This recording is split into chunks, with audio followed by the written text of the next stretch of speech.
Hello there, I'm Vigalius, and I'm excited. I am gassed up because I have just started a new system for doing ratings, for doing these reviews. So rather than doing the descriptors at the end of the video, I'm going to do a numbered system. Something I've always wanted to do. So it's going to be 1 to 10. And it's all ready, baby. It's ready to go. And in order to celebrate that, I want to do something else I've always wanted to do, which is review every single Halo game, one after another. I'm going to put a new one out every week, and this is going to be in chronological order. So Reach, CE, 2, 3, 3 ODST, 4, 5, and then Infinite. So expect a new one every week. And this week is Reach.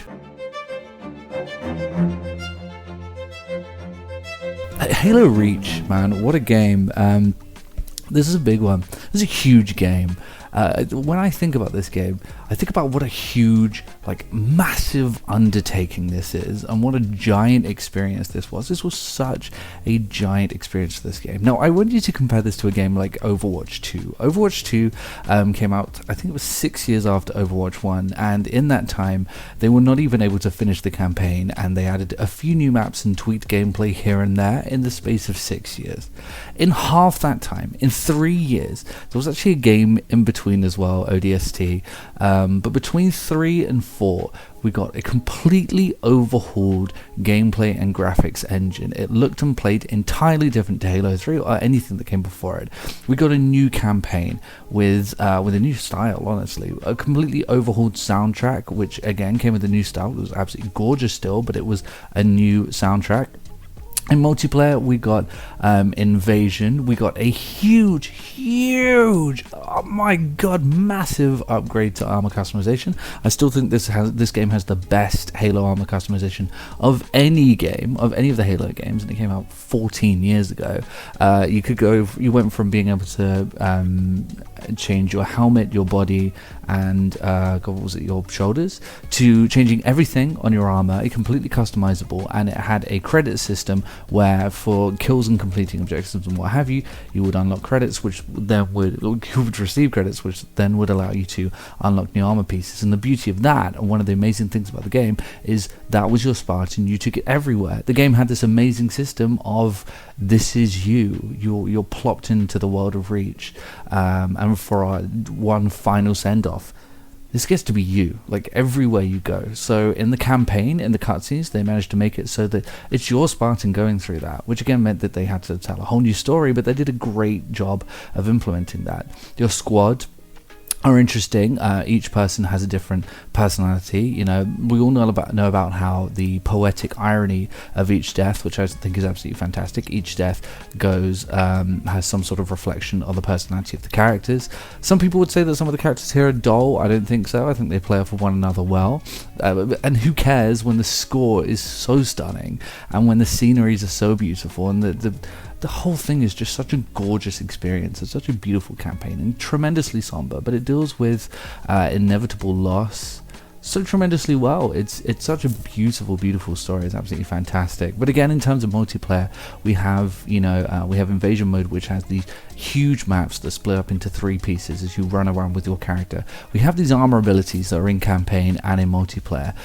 Controversial, but they do spice things up a bit. Now you can sprint, and now you have these portable bubble shield that you can carry around with you and use yourself. Not forgetting upgrades to theater mode. We have Firefight making a return from ODST that is completely customizable in every way, and I think that's a big part of this game, is just how customizable everything was. It feels like a big sandbox you can customize and play your own way, but Firefight was customized in such a huge way you could turn it into any experience you wanted it to be. If you want to have unlimited lives, go for it.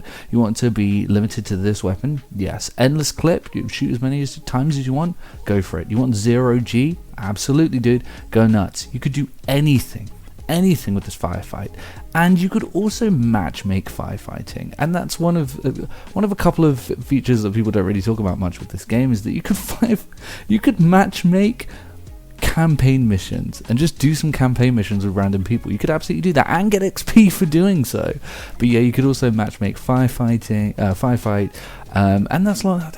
Let's not even talk about Forge. Actually, let's talk about Forge. Forge received a huge upgrade So where previously we were able to like put boxes together to make our own sorts of maps and have, you know, wacky zany game types, here we're able to make whole new games out of this. For the first time we were able to do things like the warthogs barreling down the slope. I played Halo Reach chess, you know, elites versus Spartans, all of these game nights formed, and what was it, Achievement Horse with Rooster Teeth. They were able to do that just with Halo. I remember listening to a podcast where they were like, we can do everything we would want to do in a series of games just in this game. You had like Halo Soccer, you know, and of course variants on Griffball, what have you. And this was all set in Forge World, which was a beautiful reimagining of Blood Gulch. Absolutely fantastic. And of course, when you get into the multiplayer, there's just endless reasons to play.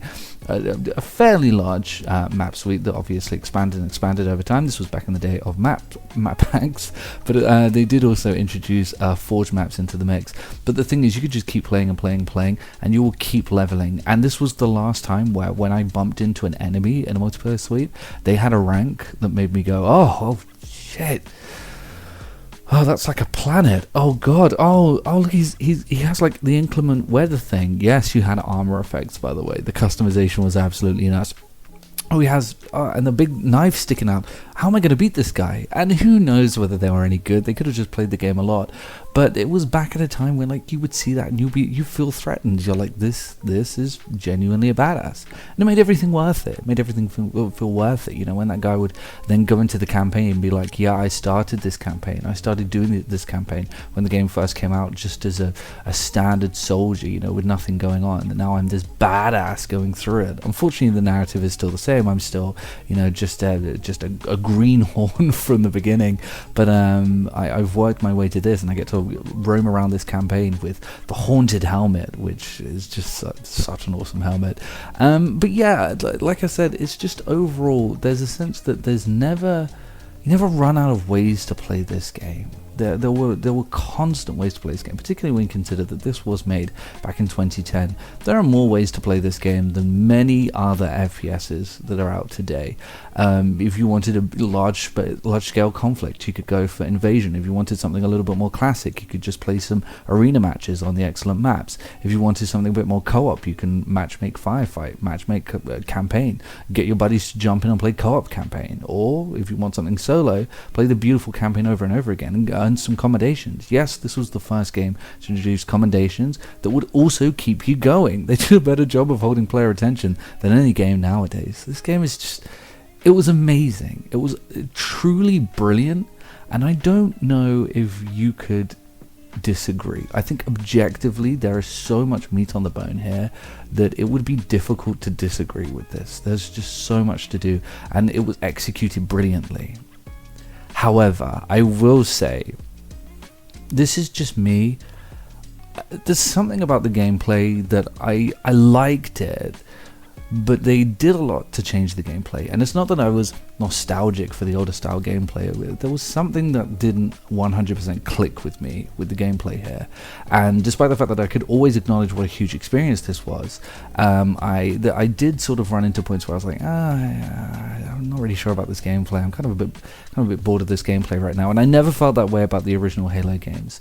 It's tough because this is, I mean, for all intents and purposes, it's pretty much a masterpiece in terms of like objective game design. It is phenomenal. And I know it's me. It's just that one chink in the armor. Like everything else is perfect, but the gameplay just, I never felt the urge to come back. Now they improved this with MCC, with the 4K 60 FPS update. Now it feels a lot better, but even to this day, it's not the game I choose to come back to. But my god, is it remarkable. So let's see what score I gave this game.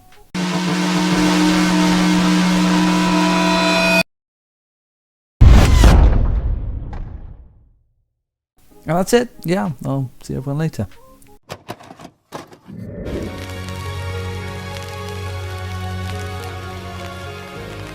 PlayStation is only $149, and you can also get leading titles.